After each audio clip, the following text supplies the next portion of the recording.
بسم اللہ الرحمن الرحیم۔ السلام علیکم ورحمۃ اللہ وبرکاتہ۔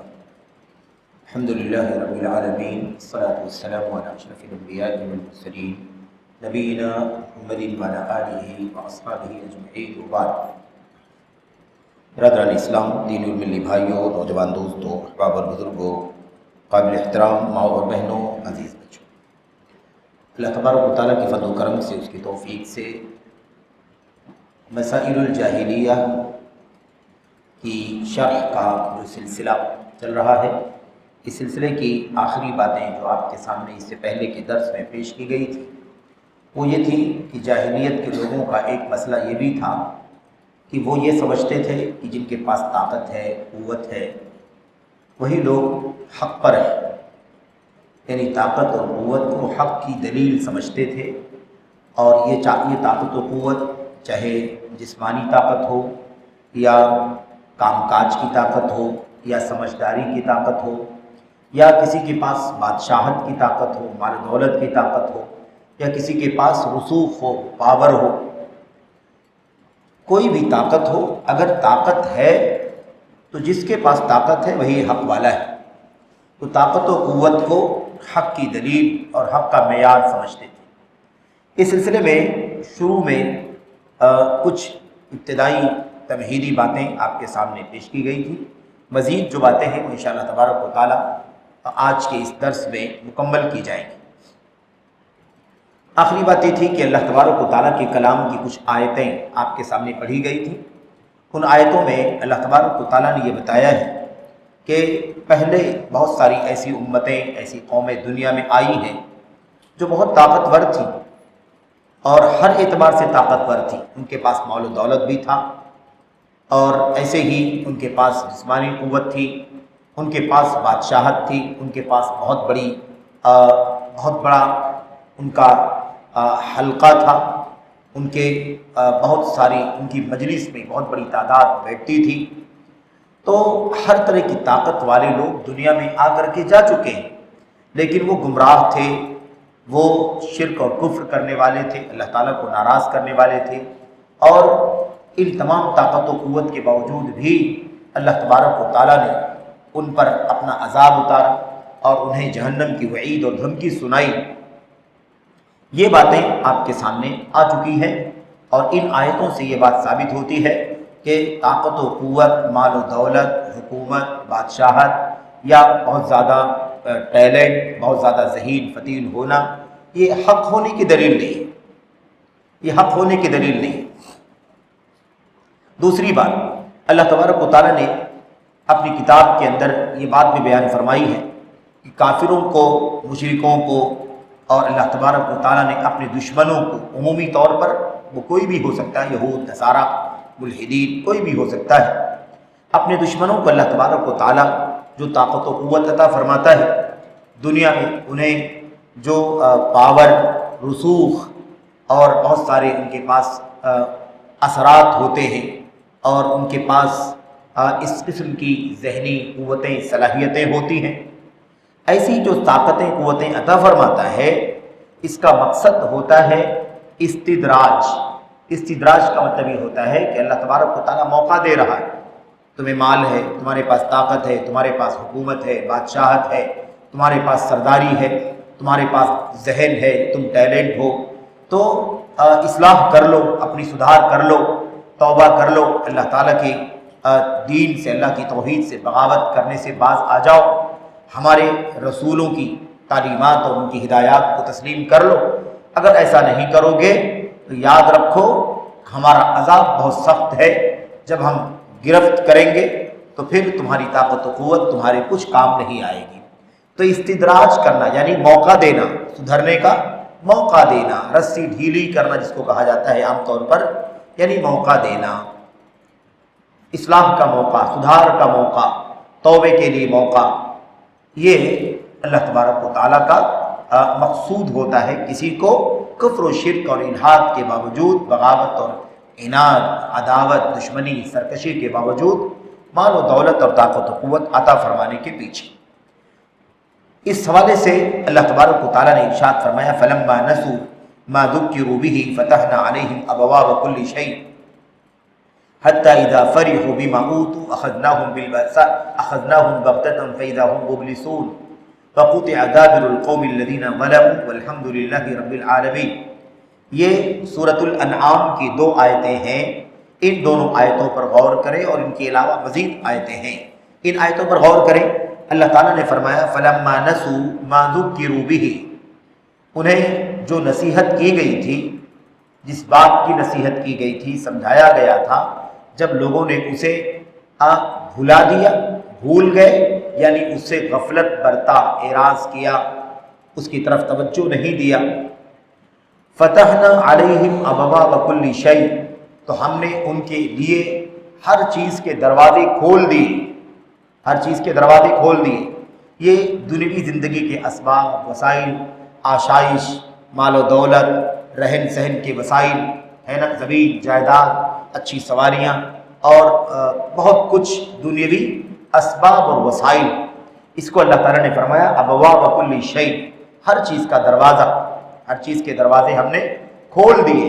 اللہ نے آگے فرمایا حتی اذا فرحوا بما اوتوا، یہاں تک کہ جو کچھ انہیں دیا گیا تھا جب وہ اس میں مست و مگن ہو گئے، جو کچھ انہیں اللہ کی طرف سے دنیوی ناز و نعمت، اسباب، وسائل اور مال و اسباب، اس کے علاوہ ہے نا بادشاہ، سرداری، جو کچھ بھی اللہ کی طرف سے انہیں ملی تھی، جو بھی چیزیں ملی تھی، کہتے ہیں اللہ تبارک و تعالیٰ فرماتا ہے جب وہ ان چیزوں میں مست و مگن ہو گئے، اس میں مست ہو گئے، کھو گئے،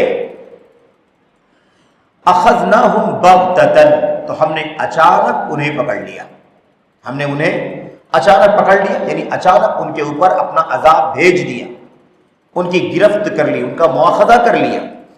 فَإِذَا هُمْ مُبْلِسُونَ، تو اچانک یکا یک حالت کیا ہو گئی؟ وہ سب کے سب مایوس ہو گئے، لاچار ہو گئے، بے کس و بے بس ہو گئے۔ ابلاس کا معنی یہی ہوتا ہے، آدمی کے پاس وسائل تھے، سب کچھ تھا، لیکن ایسی اللہ تبارک و تعالیٰ کی طرف سے پکڑ ہو گئی کہ سب کچھ کے باوجود اپنا دفاع نہیں کر سکے، اپنے آپ کو سنبھال نہیں سکے، اپنے آپ کو بچا نہیں سکے، تو مایوسی ہے نا، لاچاری، اس معنی میں ہے ابلاس۔ تو اللہ تبارک و تعالیٰ فرماتا فَإِذَا هُمْ مُبْلِسُونَ، جب ہم نے ہے نا انہیں اچانک پکڑ لیا تو یہ سب کے سب مایوس اور لاچار ہو کر کے رہ گئے۔ فَقُطِعَ دَابِرُ الْقَوْمِ الَّذِينَ ظَلَمُوا، انجام کیا ہوا؟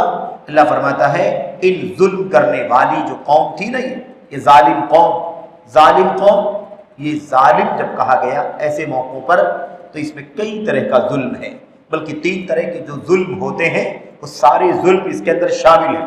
سب سے پہلے تو شرک والا ظلم، کیونکہ یہ کفر کرنے والے تھے، شرک کرنے والے تھے۔ دوسرا ظلم کیا تھا؟ اللہ تبارک و تعالیٰ کے فرائض اور واجبات سے کھلواڑ کرنے والے، وہ بھی ادا نہیں کرتے تھے۔ تیسری چیز، اللہ کے بندوں پر اپنی طاقت و قوت کی بنیاد پر ظلم اور زیادتی کیا کرتے تھے، بندوں کا حق مارا کرتے تھے، جائز ناجائز حلال حرام کی کوئی تمیز نہیں تھی، جس نے جو پایا ہتھیا لیا، دبا لیا، یہ صورتحال ہوتی تھی۔ تو اللہ نے کیا فرمایا؟ فَقُطِعَ دَابِرُ الْقَوْمِ الَّذِينَ ظَلَمُوا، ظلم کرنے والی قوم کا دابر کاٹ دیا گیا۔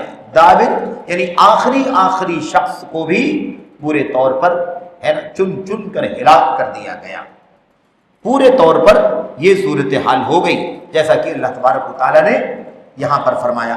والحمد للہ رب العالمین، تمام تعریفیں اللہ تبارک و تعالیٰ کے لیے ہے جو سارے جہان کا رب ہے، سارے جہان کا رب ہے، دیکھ ریکھ کرنے والا ہے۔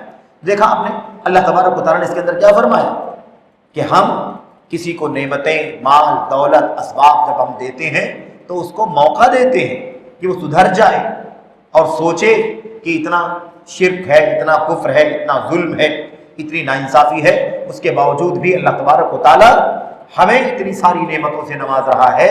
اس لیے اللہ تعالیٰ ہی کی عبادت ہونی چاہیے، اللہ تعالیٰ ہی کی بندگی ہونی چاہیے، اللہ تبارک و تعالیٰ کی فرائض اور واجبات پر عمل ہونا چاہیے، اس کے دین سے بغاوت اور بیزاری نہیں ہونی چاہیے، رجوع کر لیں، توبہ کر لیں، اصلاح حال کر لیں۔ لیکن جب ہم نے ان کو نعمتوں سے نوازا اللہ کیا فرماتا ہے؟ فرحوا بما اوتوا، جو کچھ دیا گیا تھا اس میں مست و مگن ہو گئے، بجائے اس کے کہ توبہ کرتے، رجوع کرتے، اپنی حالت سدھارتے، اپنے آپ کو سدھارتے، ان لوگوں نے ہے نا اسی دنیا کے اسباب اور وسائل میں کھو گئے، اسی میں مست و مگن ہو گئے۔ اللہ فرماتا ہے اچانک ہم نے انہیں پکڑ لیا، اچانک۔ تو یہ ہے اللہ تبارک و تعالیٰ کا مقصد۔ ایسا نہیں ہے کہ جس کے پاس طاقت و قوت ہے وہ اس لیے طاقت و قوت اللہ نے دیا ہے کہ وہی حق والا ہے، باطل پر ہونے کے باوجود، کفر پر، شرک پر ہونے کے باوجود بھی اللہ تبارک و تعالیٰ دیتا ہے دنیا کے اسباب اور وسائل، نعمتیں عطا فرماتا ہے، لیکن اس کے حق میں نعمت نہیں ہوتی ہے۔ اللہ کی نعمت اس کے حق میں نعمت ہوتی ہے جسے اللہ تبارک و تعالیٰ ایمان اور توحید کی اور عمل صالح کی توفیق عطا فرماتا ہے، اور آخرت میں اللہ تبارک و تعالیٰ جنت اور جنت کی نعمتوں سے نوازتا ہے۔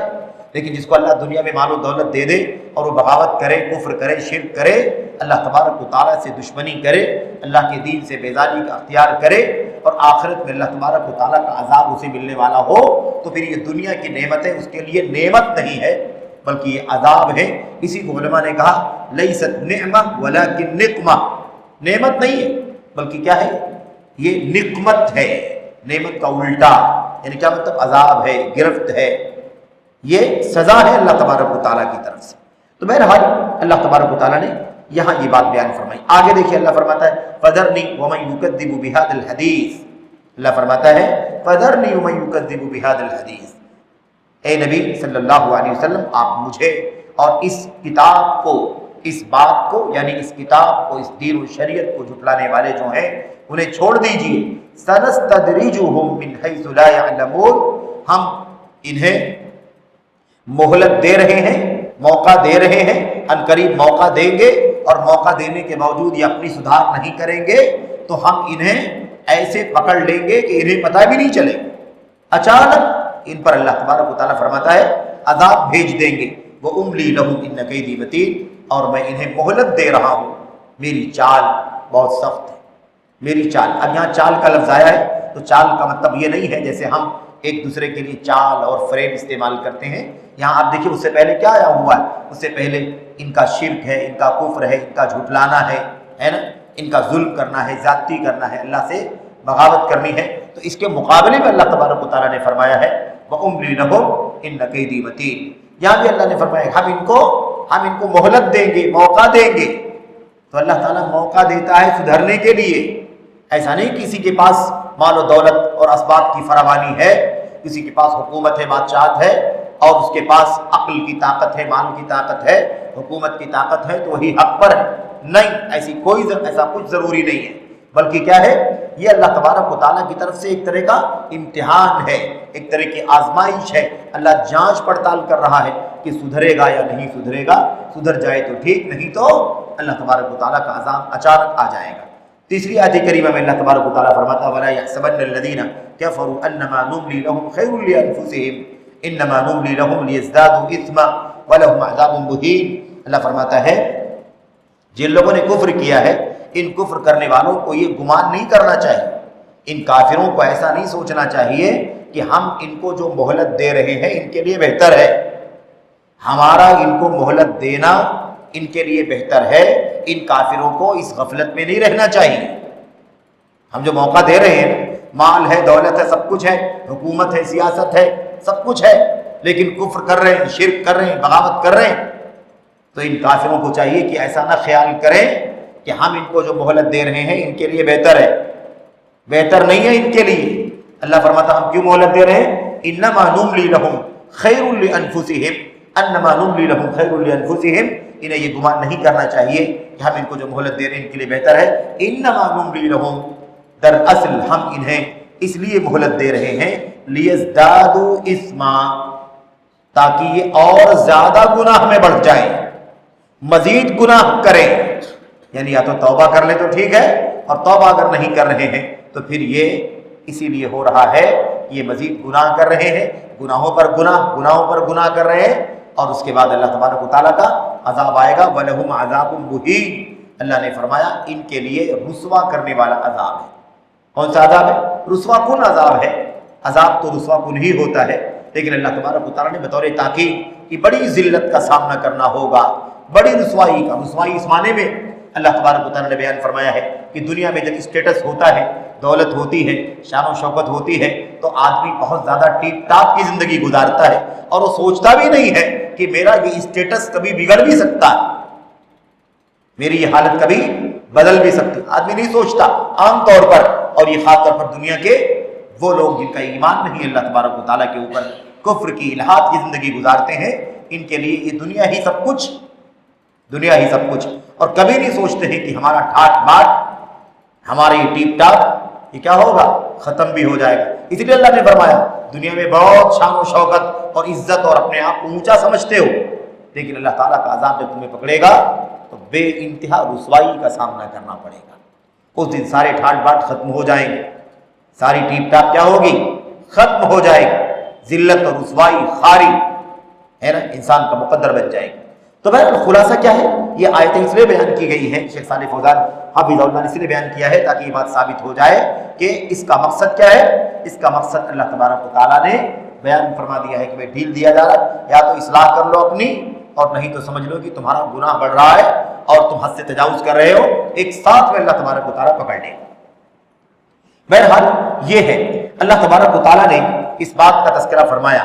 اچھا اس کے بعد دیکھیے، یہ تو بات ہو گئی کس کی، بات ہو گئی مال کی، دولت کی، ہے نا، حکومت کی، بادشاہت کی، یہ سب جس کے پاس طاقت ہو۔ اس کے بعد اللہ تعالیٰ نے مزید بات بیان فرمائی ہے، جس کا تذکرہ آیا ہے۔ مصنف شیخ صالح فوزان کہتے ہیں رہی بات سمجھداری کا مسئلہ، آج دنیا میں ہے نا، یہ بھی تو ہے کہ نہیں، لوگ اپنے آپ کو سب سے زیادہ عقل مند، سب سے زیادہ ذہین، فتین، ٹیلنٹ ہے کہ نہیں، جینیس سمجھتے ہیں، اور سمجھتے ہیں کہ جس کے پاس زیادہ عقل ہے وہی حق پر ہے۔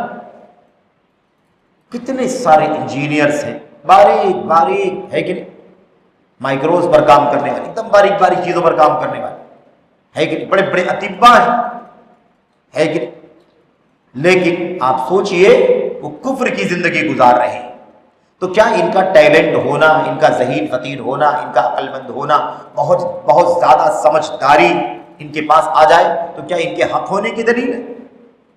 اللہ تبارک و تعالیٰ نے اس سلسلے میں بھی بہت ساری ایسی باتیں بیان فرمائیں جس سے ثابت ہوتا ہے کہ کسی کا بہت زیادہ ذہین فطین عقل مند ہونا ان کے حق ہونے کی دلیل نہیں ہے۔ حق کی دلیل یہ ہے کہ بندہ اللہ تبارک و تعالیٰ کی طرف سے اتاری گئی تعلیمات، ہدایات، اللہ کی طرف سے بھیجے گئے رسولوں کی تعلیمات پر زندگی گزاری، وہ حق ہے۔ اگر وہ توحید پر نہیں ہے، شرک پر، کفر پر زندگی گزار رہا ہے اور اپنی ہوس اور منمانی زندگی گزار رہا ہے، تو کتنا بھی دولت اور اسباب ہو، کتنی بھی بادشاہت ہو، کتنا بھی مال ہو، اور کتنی بھی زیادہ ذہانت، فطانت، عقل مندی، ٹیلنٹ اور آدمی کے پاس سمجھداری، کچھ بھی فرق نہیں پڑتا، ایسا آدمی کبھی بھی حق کی دلیل نہیں ہے، بلکہ یہ دیکھنا ہوگا کہ اس کا ایمان و عقیدہ کیسا ہے۔ اس حوالے سے شیخ صالح فوزان کہتے ہیں رہی بات دنیا کے لوگ سمجھداری، ٹیلنٹ اور ذہانت سے بھی دلیل پکڑتے ہیں کہ جو بہت ٹیلنٹ ہے وہی حق پر ہے۔ اس کے بارے میں کہتے ہیں کہ بنی اسرائیل کو دیکھ لو، یہودیوں کو، عیسائیوں کو، بنی اسرائیل ہے، یہودی، عیسائی، ان کو دیکھ لو، اللہ تبارک و تعالیٰ نے انہیں کتنی سمجھداری عطا فرمائی، کتنی سمجھداری، کتنا زیادہ علم عطا فرمایا تھا، کتنی زیادہ سمجھداری، کتنا زیادہ علم عطا فرمایا تھا۔ دنیا میں بہت بڑے بڑے اطباء، بہت بڑے بڑے ماہرین، بہت بڑے بڑے انجینئرز ہے کہ نہیں، آج دنیا کے اندر ہے نا، لوگ کہتے ہیں وہ فلاں یہودی تھا، فلاں کرسچن تھا، اور کتنے ایسے لوگوں کے نام ہم اور آپ اور ہمارے اور آپ کے بچے، میرے بھائیوں، اپنی کتابوں میں، اسکولوں میں پڑھتے بھی ہیں، فلاں آدمی نے یہ سامان ایجاد کیا، فلاں نے یہ ایجاد کیا، فلاں نے یہ ایجاد کیا، ٹیلی فون فلاں نے، موبائل فلاں نے، ہے کہ نہیں، الیکٹریسٹی فلاں نے، اور ہوائی جہاز فلاں نے، اور فلاں مشینری کو فلاں نے ایجاد کیا ہے۔ پتہ چلتا ہے کہ کوئی ملحد تھا، کوئی یہودی تھا، کوئی عیسائی تھا، کوئی بے دین تھا، کوئی مشرک تھا، مختلف لوگ تھے۔ تو اہل کتاب یہود و نصارہ کو دیکھ لو، ان کے پاس بھی کتنی زیادہ سمجھداری، ذہین فطین تھے، ان کے پاس کتنا نالج، لیکن معاملہ کیا تھا؟ کہتے ہیں ان کا معاملہ یہ بھی تھا کہ یہ لوگ نبی کریم صلی اللہ علیہ وسلم کی صفات کو اپنی کتاب تورات میں پڑھتے تھے، اپنی کتاب انجیل میں پڑھتے تھے۔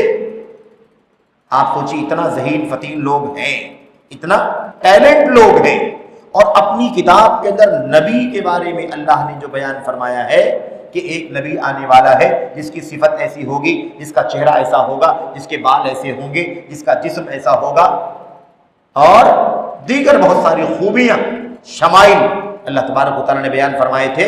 وہ ایسے نبی کریم صلی اللہ علیہ وسلم کو پہچانتے تھے جیسے اپنے اولاد کو پہچانتے تھے، اور اتنا ٹیلنٹ ہونے کے باوجود بھی، کتاب میں نبی کی بشارت ہونے کے باوجود بھی کس راستے پر چلے؟ کفر کے راستے پر چلے، ایمان نہیں لائے، سوائے چند لوگوں کے، سوائے چند لوگوں کے، عبداللہ بن سلام جیسے چند لوگوں کے، عبداللہ بن سلام جیسے چند لوگوں کے، بقیہ لوگ ایمان نہیں لائے۔ عام طور پر لوگ ایمان نہیں لائے۔ اچھا، جو لوگ ایمان نہیں لائے ان کا تذکرہ بار بار قرآن کریم میں کیا گیا۔ جو لوگ ایمان لائے تھے اللہ تبارک و تعالیٰ نے ان کا بھی استثناء فرمایا۔ یہودیوں میں بھی کچھ لوگ ہیں جن کو اللہ تبارک و تعالیٰ سمجھداری عطا فرماتا ہے، اور وہ اپنی کتاب پر غور کرتے ہیں، عمل کرتے ہیں، تو انہیں سمجھ میں آتا ہے کہ اس نبی کی، سچے نبی کی بشارت ہمیں اپنی کتاب کے اندر دی گئی تھی، اور اس کے بعد وہ اللہ کے نبی پر ایمان لاتے ہیں، جیسے عبداللہ بن سلام رضی اللہ تعالیٰ۔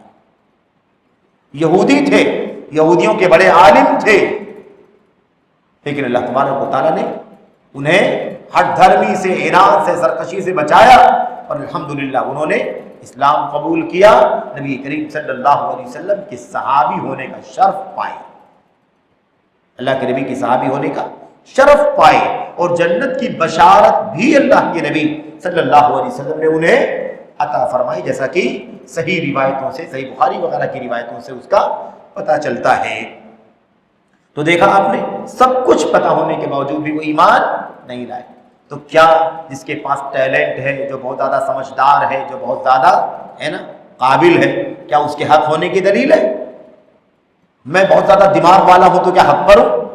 فلاں یہودی ہے، عیسائی ہے، کیا بہت زیادہ دماغ اور ذہین آدمی ہے تو کیا وہ حق پر ہے؟ یہ کوئی دلیل نہیں ہے کسی کا ذہین فطین ہونا، کسی کا ٹیلنٹ ہونا، جینیس ہونا، کوئی دلیل نہیں حق ہونے کی دلیل، جیسا کہ لوگ بیان کرتے ہیں۔ تو اللہ تبارک و تعالیٰ نے اس سلسلے میں یہاں تک بیان فرمایا ہے کہ یہ لوگ اللہ کے نبی صلی اللہ علیہ وسلم کے دنیا میں نبی بنا کر کے بھیجے جانے سے پہلے، جب ان یہودیوں کا، اہل کتاب کا، خاص طور پر یہودیوں کا جب جھگڑا مشرکین سے ہوتا تھا، عرب کے مشرکوں سے، تو عرب کے مشرک تو مشرک ہیں، بتوں کے پجاری ہیں، لیکن یہ یہودی جو تھے ان کو یہ تھا کہ ہم کتاب والے ہیں، ہمارے پاس اللہ کی کتاب اتری ہے، ہمارے پاس اللہ کا نبی اور رسول آیا ہے، موسیٰ علیہ السلام، تورات اور اہل کتاب میں عیسائی سمجھ گئے، انہیں وہ یہ کہتے تھے کہ اللہ تبارک و تعالیٰ نے ہم کو کتاب عطا فرمائی ہے، انجیل، اور ہمارے طرف نبی بھیجا ہے، ہمارا مقام اونچا ہے۔ تو جب مشرکوں سے یہود و نصارہ کا ٹکراؤ ہوتا تھا، خاص طور پر یہودیوں کا جھگڑا ہوتا تھا، تو یہودی کیا کہتے تھے؟ کہتے تھے تم لوگ شرک کرنے والی قوم ہو، تم آج ہم سے لڑائی لڑتے ہو، ہم سے جھگڑا کرتے ہو، ہمیں رہنے نہیں دینا چاہتے ہو، ہمارے خلاف بغاوت کرتے ہو، رک جاؤ، کچھ ہی دنوں کے بعد وہ نبی آنے والا ہے، جس نبی کی خوشخبری ہمیں تورات میں دی گئی ہے، ہمیں انجیل میں دی گئی ہے، وہ نبی آنے والا ہے، جب وہ نبی آئے گا تو ہم اس کے جھنڈے کے نیچے، اس کے جھنڈے تلے تم سے لڑیں گے، تم سے جہاد کریں گے، ان سے، مشرکوں سے جہاد کریں گے، بتوں کی پجاریوں سے۔ یہ یہودی کہا کرتے تھے نبی علیہ السلام کے بھیجے جانے سے پہلے، کیونکہ ان کے پاس تورات تھی، انجیل تھی، اور ان کی تورات اور انجیل میں لکھا ہوا تھا اللہ کے نبی صلی اللہ علیہ وسلم کے بارے میں، آپ کی صفات کے بارے میں، آپ کے نبی بنا کر کے بھیجے جانے کے بارے میں۔ اس کے باوجود بھی دیکھو ایمان نہیں لائے، ایمان نہیں لائے۔ اللہ تبارک و تعالیٰ نے اس کا نقشہ کھینچا، وَكَانُوا مِن قَبْلُ يَسْتَفْتِحُونَ عَلَى الَّذِينَ كَفَرُوا۔ اس سے پہلے یہ یہودی کیا کرتے تھے؟ کفار کے مقابلے میں اپنے بارے میں کہتے تھے کہ ہم فتح حاصل کریں گے تمہارے اوپر، نبی آنے والا ہے، اس کے جھنڈے تلے تم سے لڑیں گے اور ہم تم پر فتح حاصل کریں گے، تم کو شکست دیں گے اور ہم فتح حاصل کریں گے۔ یہ حالت تھی۔ اس کے باوجود کیا ہوا ان کا؟ اللہ تبارک و تعالیٰ نے فرمایا، اس کا نقشہ کھینچا، ان یہودیوں نے کیا کیا؟ کہتے فلما جاءہم ما عرفوا کفروا بہ، لیکن جب وہی نبی محمد الرسول اللہ صلی اللہ علیہ وسلم جب تشریف لے آئے، آ گئے ان کے پاس، ما عرفوا، جن کو وہ جانتے تھے کہ نبی آنے والا ہے، بشارت تھی ان کے پاس، کفروا بہ، تو ان یہودیوں نے اللہ کے نبی صلی اللہ علیہ وسلم کا کفر کیا۔ ایمان نہیں لائے۔ دیکھا آپ نے، ہے بہت ٹیلنٹ قرآن میں، ان کی تورات انجیل میں ہمارے نبی کا ذکر ہے، وہ بھی ان کو معلوم ہے، سب کچھ پتا ہے، لیکن پھر بھی جب وہ نبی آئے تو کیا کیا انہوں نے؟ کفر کیا، نہیں مانے۔ تو یہ بتائیے کیا کوئی آدمی کہہ سکتا ہے کہ جس کے پاس بہت زیادہ ذہن ہے، جو بہت زیادہ ٹیلنٹ ہے، جو بہت زیادہ سمجھدار ہے، وہ حق پر ہے؟ ارے یہودی ہیں، یہ کفر کر رہے ہیں، کتنے بھی ٹیلنٹ ہیں تو کیا ہوا؟ کفر کر رہے ہیں۔ یہودیت اور عیسائیت کیا ہے؟ یہ کفر ہے۔ اس لیے کسی کا عقل مند ہونا، ذہین فتیل ہونا، یہ اس کے حق ہونے کی دلیل نہیں ہے، جیسا کہ یہود و نصارہ کے بارے میں ہم اچھی طرح سے جانتے ہیں کہ یہود و نصارہ باطل پر ہیں۔ اللہ تعالیٰ نے کیا فرمایا؟ لستم علی شیء حتی تقیموا التوراۃ والانجیل، اے یہود و نصارہ تم کسی دین پر ہو ہی نہیں جب تک کہ تم تورات اور انجیل کو قائم نہ کرو۔ وما انزل الیکم من ربکم، اور جو کچھ تمہاری طرف، تمہارے رب کی طرف سے اتارا گیا ہے، یعنی قرآن کریم اور محمد الرسول اللہ صلی اللہ علیہ وسلم کی سنت۔ اللہ نے صاف فرمایا جب تک تم تسلیم نہیں کرو گے تب تک تم لستم علی شیء، کسی دین پر ہو ہی نہیں، تم بے دین ہو۔ یہ ہے خلاصہ میرے بھائیوں۔ بہرحال شیخ صالح فوزان کہتے ہیں کہ اس لیے کسی کا کسی بھی چیز میں طاقتور ہونا اس کے حق ہونے کی دلیل نہیں ہے۔ اس کے بعد دیکھیے کیا کہتے ہیں آگے، اصولی بات کہتے ہیں دیکھیے ایسا ضروری نہیں ہے کہ ہر وہ آدمی جس کو حق پتہ چل جائے وہ اس پر عمل بھی کرے۔ بہت سارے لوگ ہیں حق معلوم ہو جاتا ہے، حق کو جانتے ہیں، پہچانتے ہیں، پھر بھی اس کے مطابق عمل نہیں کرتے۔ کتنے سارے لوگ ہیں۔ تو حق جاننے کے باوجود بھی کوئی چیز ایسی ہو جاتی ہے جس کی وجہ سے وہ ایمان نہیں لاتے ہیں، حق کو تسلیم نہیں کرتے۔ یہاں پر دیکھ لو، یہودی عیسائی جانتے تھے کہ نہیں جانتے تھے؟ اپنی کتاب میں اللہ کے نبی کی بشارت تھی، ان کی کتاب میں بشارت تھی، لیکن پھر بھی ایمان نہیں لائے۔ کون سی چیز بن گئی رکاوٹ؟ کون سی رکاوٹ آ گئی؟ حسد کے مارے ایمان نہیں لائے۔ اس لیے کہ ان کا کیا خیال تھا؟ ان کا کیا خیال تھا؟ ہمارے نبی آنے والے ہیں، وہ نبی بنی اسرائیل کے ہوں گے، حضرت یعقوب علیہ السلام کی نسل کے ہوں گے۔ لیکن جب وہ نبی آئے تو کہاں آئے؟ وہ عرب میں آئے، حضرت اسماعیل علیہ السلام کی نسل سے تعلق رکھتے تھے، بنو اسماعیل میں سے آئے، بنو اسرائیل میں سے، بنو اسحاق میں سے نہیں آئے۔ تو حسد کی وجہ سے اب حق معلوم ہے لیکن حسد کے مارے حق کو قبول کرنے کو تیار۔ تو کوئی حق کو جاننے کے باوجود حسد کی وجہ سے حق نہیں مانتا ہے، کوئی تکبر کی وجہ سے نہیں مانتا ہے، کوئی دنیا کی لالچ کی وجہ سے نہیں مانتا ہے، کوئی دنیا کی سرداری کی وجہ سے میرا اسٹیٹس خراب ہو جائے گا، میری سرداری ختم ہو جائے گی، میرا پاور چلا جائے گا، میری دولت کا کیا ہوگا، میرے کاروبار کا کیا ہوگا۔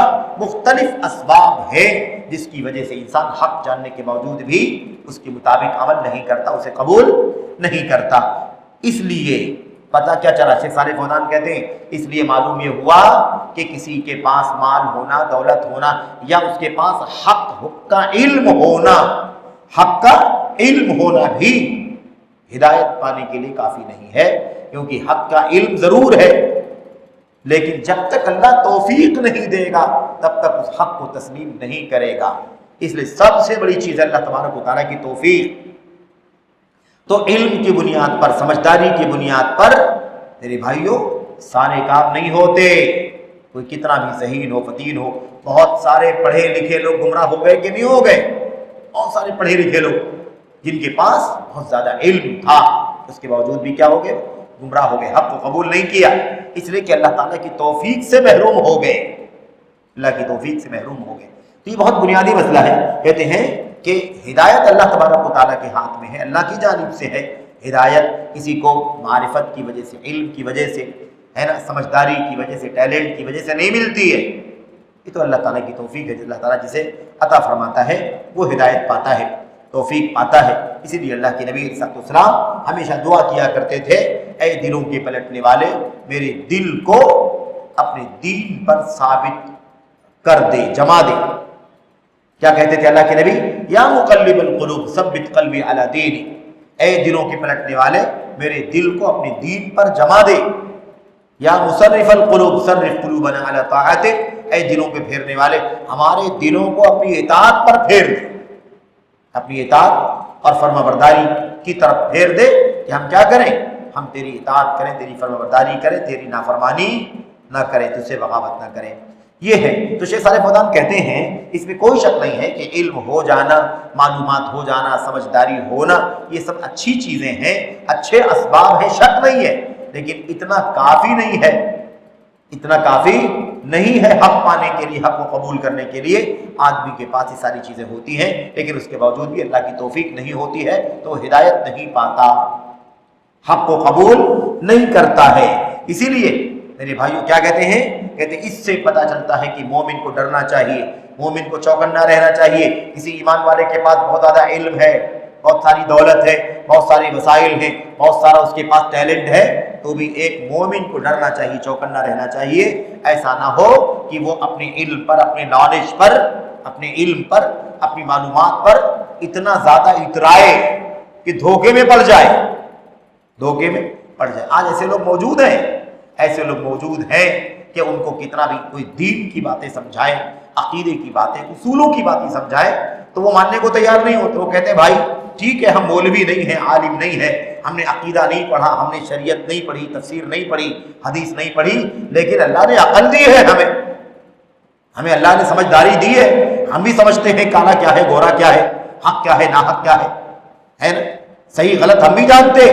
اس طرح سے بعض لوگوں کو اپنی ذہانت پر، اپنی سمجھداری پر بہت زیادہ تکبر ہوتا ہے اور وہ سمجھتے ہیں کہ ہم سب کچھ سمجھ سکتے ہیں، ہم سب کچھ جان سکتے ہیں، اور ہوتا کیا ہوتا یہ ہے کہ وہ اسی کے دھوکے میں پڑ جاتا ہے، اپنی سمجھداری کے دھوکے میں پڑ جاتا ہے، اور نتیجہ یہ ہوتا ہے کہ حق پر ثابت قدم نہیں رہتا، بھٹک جاتا ہے، بہک جاتا ہے، گمراہ ہو جاتا ہے۔ اس لیے ہماری ذمہ داری ہے کہ ہم کیا کریں، ہم صرف اور صرف معلومات پر تکیہ نہ کر لیں۔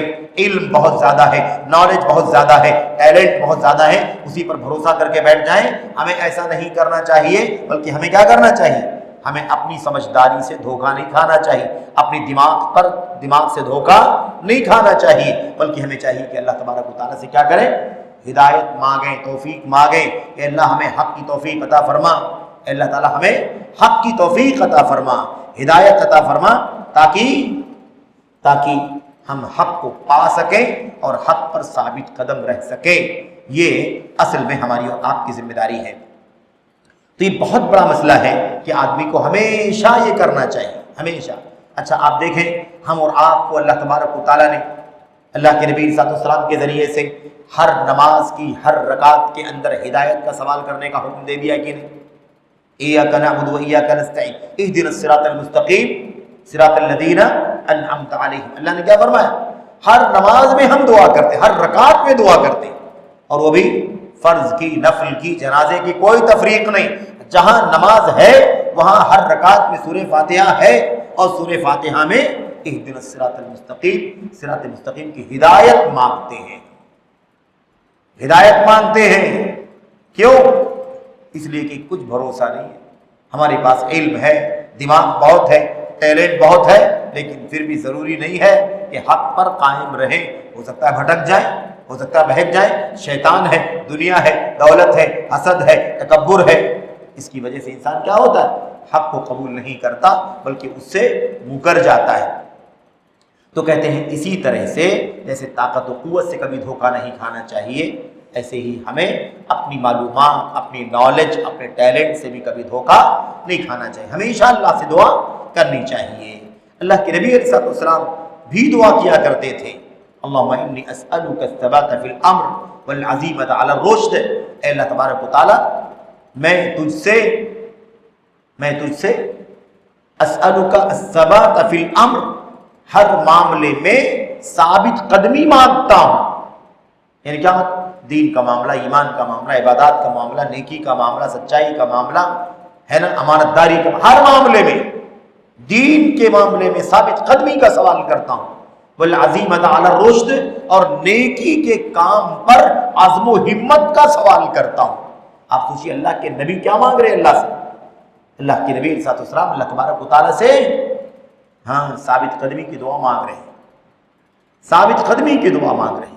اس لیے اللہم، ایسے ہی اللہ کے نبی صلی اللہ علیہ وسلم دعا کرتے تھے، اللہم انی اسألک الہدی، ہدایت کی دعا، اللہم انی اسألک الہدی والتقی والعفاف والغنی، اے اللہ تبارک و تعالیٰ میں تجھ سے ہدایت مانگتا ہوں، ہدایت تقوی کا سوال کرتا ہوں، عفاف پاک دامنی کا سوال کرتا ہوں، اور بے نیازی کا سوال کرتا ہوں، کسی اور کے سامنے ہاتھ نہ پھیلاؤں، اے اللہ جو کچھ تو مجھے کم یا زیادہ دے میرے لیے کافی ہو جائے، میں اس کا سوال کرتا ہوں۔ دیکھا اللہ کے نبی ہدایت مانگتے ہیں، ہدایت اللہ تبارک و تعالیٰ سے۔ تو پتہ کیا چلا کہ ہمیں دھوکہ نہیں کھانا چاہیے۔ آج دنیا میں یہ بھی ایک بہت بڑا مسئلہ ہے کہ آدمی جج کرتا ہے دنیا کے لوگوں کو کیسے؟ دولت کی بنیاد پر، طاقت کی بنیاد پر، پاور کی بنیاد پر۔ لوگ کہتے ہیں فلاں ملک بڑا پاورفل ہے، فلاں ملک سپر پاور ہے، فلاں ملک کے پاس کیا ہے؟ بہت سارے ہتھیار ہیں، بڑے تباہ کن ہتھیار ہیں، وہ اتنا دور سے اتنا دور تک تباہ کر سکتا ہے، اس کے پاس ایسا میزائل ہے، اس کے پاس ایسا میزائل ہے، وہ اتنے ہزار کلومیٹر کی دوری تک پہنچ سکتا ہے اور ایک جھٹکے میں نہ جانے کتنوں کی جان لے سکتا ہے۔ یعنی اس کو لوگ کیا سمجھتے ہیں؟ ترقی کا معیار، ترقی کا معیار، کامیابی کا معیار سمجھتے ہیں۔ کہتے ہیں فلاں کے پاس تباہ کن ہے، وہ اگر اپنا ہتھیار چھوڑ دے، اگر اپنا میزائل چھوڑ دے، نیوکلیئر چھوڑ دے، تو پورا فلاں ملک تباہ ہو جائے گا، ایک جھٹکے میں تباہ ہو جائے، اتنے ملین لوگ مر جائیں گے۔ یعنی یہ دنیا کا معیار ہو گیا ہے۔ آج لوگ اسی انداز کی باتیں کرتے ہیں اور اسی کو سمجھتے ہیں کہ سب سے بڑی طاقت۔ یاد رکھیں اگر اللہ تبارک و تعالیٰ نے کسی کو ایمان سے، توحید سے محروم کر رکھا ہے اور اس کو دنیا اور دولت عطا فرما رکھا ہے، تو کوئی یہ نہ سمجھے، کوئی یہ نہ سمجھے کہ وہ بڑا اچھا ہے، وہی سچائی پر ہے، وہی حق پر ہے۔ یہ دیکھو مسلمانوں کے پاس طاقت نہیں، قوت نہیں، مسلمانوں کے پاس ہتھیار نہیں، یہ دیکھو ان لوگوں کے پاس ہتھیار ہے۔ یہ ساری چیزیں کیا ہیں؟ دھوکے کی چیزیں ہیں۔ اصل کیا ہے؟ اللہ تبارک و تعالیٰ نے آپ کو، ہم کو ایمان کی دولت سے نوازا ہے، اس سے زیادہ، اس سے بڑھ کر کوئی حق کی دلیل نہیں ہے۔ جس کے پاس ایمان ہے کوئی حق پرست، جس کے پاس توحید ہے وہ حق، جو شرک ہے، کفر ہے، نفاق ہے، الحاد ہے، یہودیت ہے، عیسائیت ہے، اس کے پاس کوئی بھی خوبی ہو دنیا کی، کوئی بھی خوبی، مال کی خوبی، اسٹیٹس کی خوبی، دماغ کی خوبی، ذہانت کی خوبی، کوئی بھی خوبی ہو، اس کا کوئی اعتبار نہیں ہے اللہ تبارک و تعالیٰ کا۔ اسی لیے اللہ کے نبی صلی اللہ علیہ وسلم نے فرمایا تھا اذا رأیت الرجل یا اذا رأیت العبد یعطیہ، ہے نا، یعطیہ علی معاصیہ فَاعْلَمْ أَنَّهُ اسْتِدْرَاجٌ۔ امام احمد بن حنبل نے اس روایت کو اپنی مسند میں نقل فرمایا ہے، اذا رأیت اللہ یعطی العبد علی معاصیہ فَاعْلَمْ أَنَّهُ اسْتِدْرَاج۔ جب تم دیکھو کسی بندے کو، جب تم دیکھو کہ اللہ تبارک و تعالیٰ کسی بندے کو اس کے گناہ کے باوجود، کفر کے باوجود، شرک کے باوجود، اور اللہ تبارک و تعالیٰ کے دین سے بیزاری اور بغاوت کے باوجود، ظلم و زیادتی کے باوجود اسے اپنی نعمتیں دے رہا ہے، مال سے نواز رہا ہے، دولت سے نواز رہا ہے، خوشحالی سے نواز رہا ہے، تو دھوکہ مت کھاؤ، ایسا نہ سمجھو کہ وہ حق پر ہے اور اللہ اس سے بڑا خوش ہے، نہیں۔ فَاعْلَمْ أَنَّهُ اسْتِدْرَاجٌ، تو جان لو کہ اللہ تبارک و تعالیٰ کی طرف سے اسے مہلت دی جا رہی ہے، اسے اس کی رسی ڈھیلی کی جا رہی ہے، اسے چانس دیا جا رہا ہے، توبہ کر لے، رجوع کر لے، اصلاح کر لے، اور نہیں تو اللہ تعالیٰ دے رہا ہے، اچانک اللہ تبارک و تعالیٰ اس کے اوپر اپنا عذاب بھیج دے گا اور وہ ہلاک اور برباد ہو جائے گا۔ یہ ہے بہرحال اللہ تبارک و تعالیٰ نے اس حوالے سے فرمایا اصل طاقت کیا ہے۔ اللہ تعالیٰ فرماتا ہے وَيَوْمَ حُنَيْنٍ إِذْ أَعْجَبَتْكُمْ كَثْرَتُكُمْ فَلَمْ تُغْنِ عَنْكُمْ شَيْئًا وَضَاقَتْ عَلَيْكُمُ الْأَرْضُ بِمَا رَحُبَتْ ثُمَّ وَلَّيْتُمْ مُدْبِرِينَ۔ دیکھا آپ نے، کسی کو اپنی میجورٹی پر فخر ہوتا ہے، ارے میری طاقت بہت زیادہ ہے، میرے پاس اتنے سارے لوگ ہیں، 1000 ہیں، 10,000 ہیں، لاکھ ہیں، 2 لاکھ ہیں، 10 لاکھ ہیں، 20 لاکھ ہیں، ملین ہے، ملین۔ کوئی اپنی تعداد کا تذکرہ کرتا ہے، یاد رکھیں کسی کی تعداد کا زیادہ ہونا اس کے حق ہونے کی دلیل نہیں ہے، کسی کی تعداد کا کم ہونا اس کے باطل ہونے کی دلیل نہیں ہے، اور تعداد سے چاہے افراد کی تعداد زیادہ ہو یا ہے نا ہتھیار کی تعداد زیادہ ہو یا مال و دولت بہت زیادہ ہو، یہ اللہ تبارک و تعالیٰ کے عذاب سے کسی کو نہیں بچا سکتے، یاد رکھیں۔ بلکہ اس پر فخر کرنا، اس پر اترانا، اس پر تکبر کرنا، یہ اللہ تعالیٰ کے عذاب کو دعوت دینا ہے، یہ اللہ کے عذاب کو دعوت دینا ہے۔ بہرحال اللہ تعالیٰ نے اس آیت کریمہ میں یہی بات بیان فرمائی۔ حنین والے دن، حنین جانتے ہیں نا، جنگ حنین، حنین کی جو لڑائی ہوئی تھی، اللہ فرماتا ہے جنگ حنین کے دن اذ اعجبتکم، یعنی جنگ حنین کو یاد کرو، اس ٹائم کو یاد کرو جب تمہیں تمہاری کثرت نے دھوکے میں ڈال دیا، یعنی تم مست و مگن ہو گئے، تم خوش ہو گئے، ہم تو آج اتنی بڑی طاقت میں ہیں، 4000 کی طاقت ہے ہماری، 4000 کی تعداد ہے، آج تو ہم تعداد کم ہونے کی وجہ سے کبھی نہیں ہاریں گے، تعداد کم ہونے کی وجہ سے آج ہم نہیں ہاریں گے، اگر ہارنے کی نوبت آئی تو کچھ اور وجہ ہو سکتی ہے، تعداد بھرپور ہے، اتنی تعداد ہے کہ آج ہم مغلوب نہیں ہوں گے۔ کیا کہا تھا؟ کچھ لوگوں نے کہا تھا حنین کے موقع پر لن نغلب اليوم من قلہ، آج کے دن ہم کم تعداد کی وجہ سے مغلوب نہیں ہوں گے، نہیں ہاریں گے۔ یعنی کیا مطلب ہے اس کا؟ مطلب یہ ہے کہ بعض لوگوں نے یہ سمجھ لیا اپنے دل میں کہ آج تو بہت طاقت ہے بھائی ہمارے پاس، اتنے 1000 لوگ ہیں فوج کے اندر، آج نہیں ہاریں گے ہم۔ ارے ہم نے بدر میں جیت لیا، 313 تھے 1000 کے مقابلے میں، ہم نے احد کو جیت لیا، 1000 تھے 3000 کے مقابلے میں، ایسے کتنے موقع آئے، تو یہاں بھی آج تو ہم 4000 کی تعداد میں ہیں، اس لیے ہم آج ہاریں گے نہیں تعداد کی وجہ سے۔ یاد رکھیں، تعداد پر فخر ہو گیا، غرور ہو گیا، اللہ تبارک و تعالیٰ نے کیا فرمایا؟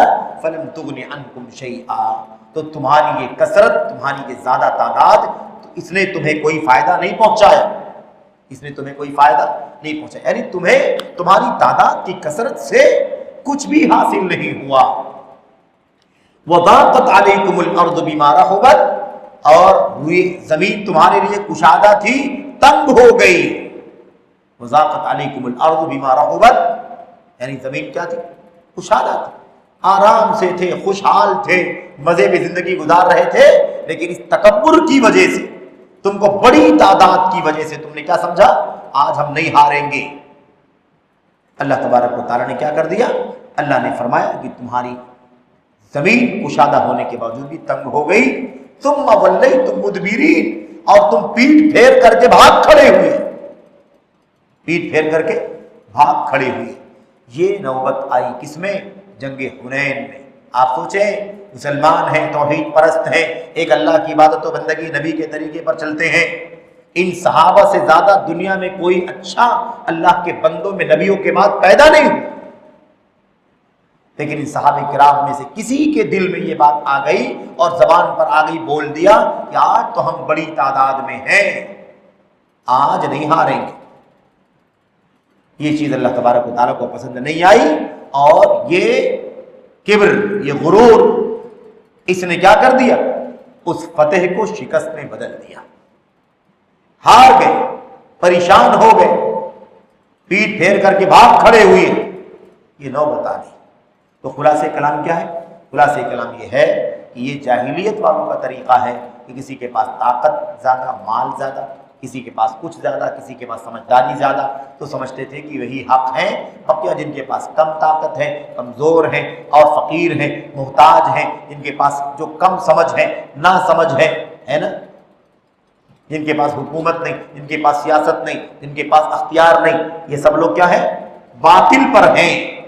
حق ہونے کی دلیل کیا سمجھتے تھے؟ زیادہ طاقت۔ تو یہ جاہلیت والوں کا طریقہ ہے، اسلام کا طریقہ، اسلام کا مسئلہ کیا ہے؟ حق کی دلیل قرآن ہے، سنت ہے، حق کی دلیل قرآن ہے، سنت ہے، توحید ہے، اور نبی کریم صلی اللہ علیہ وسلم کی اطاعت اور اتباع ہے۔ جو اس پر چلتا ہے وہ حق پر ہے، اور جو اس پر نہیں چلتا ہے وہ باطل پر ہے۔ اس کے پاس مال کتنا بھی ہو، دولت کتنی بھی ہو، حکومت کتنی بھی زیادہ ہو، وہ کتنا ہی زیادہ ٹیلنٹ اور ذہین فتین اور جینیس کیوں نہ ہو، اس سے کچھ فرق نہیں پڑتا۔ تو یہ ہے یہ مسئلہ جاہلیت والوں کا، اسلام نے اس کی تردید فرمائی، اور اللہ نے اپنے کلام میں، نبی نے اپنی سنت میں واضح کیا، حق ہونے کی دلیل یہ نہیں ہے، یہ جاہلیت والوں کا طریقہ ہے جو غلط ہے۔ تو اللہ سے دعا کرتے ہیں کہ اللہ تعالیٰ ہمیں اور آپ کو ان باتوں کو سمجھنے کی توفیق عطا فرمائے، اور اللہ تبارک و تعالیٰ ہمیں جاہلیت کے اس مسئلے سے، جاہلیت کے اس مسئلے سے آگاہ ہونے کی توفیق عطا فرمائے۔ آج بھی اس طرح کی جدید جاہلیت موجود ہے، اس نئے دور میں ایسے لوگ موجود ہیں جو اسی طرح کی سوچ رکھتے ہیں۔ اس کے پاس دولت ہے، اس کے پاس پیسہ ہے، اس کے پاس حکومت ہے، اس کے پاس سیاست ہے، اس کے پاس اختیار ہے، اقتدار ہے، اسی کو حق سمجھتے ہیں۔ وہ بڑا ٹیلنٹ ہے، وہی حق۔ آپ کے پاس اتنا ٹیلنٹ نہیں ہے، آپ نمازی ہیں پھر بھی حق پر نہیں ہیں۔ یہ آج کل کے کچھ لوگوں کا ایسا نظریہ ہے۔ اللہ تعالیٰ ان کو بھی اپنی اصلاح حال کرنے کی توفیق عطا فرمائے، آمین یا رب العالمین۔ وصلی اللہ وسلم وبارک علی نبینا محمد وعلی آلہ وصحبہ اجمعین۔ والسلام علیکم ورحمۃ اللہ وبرکاتہ۔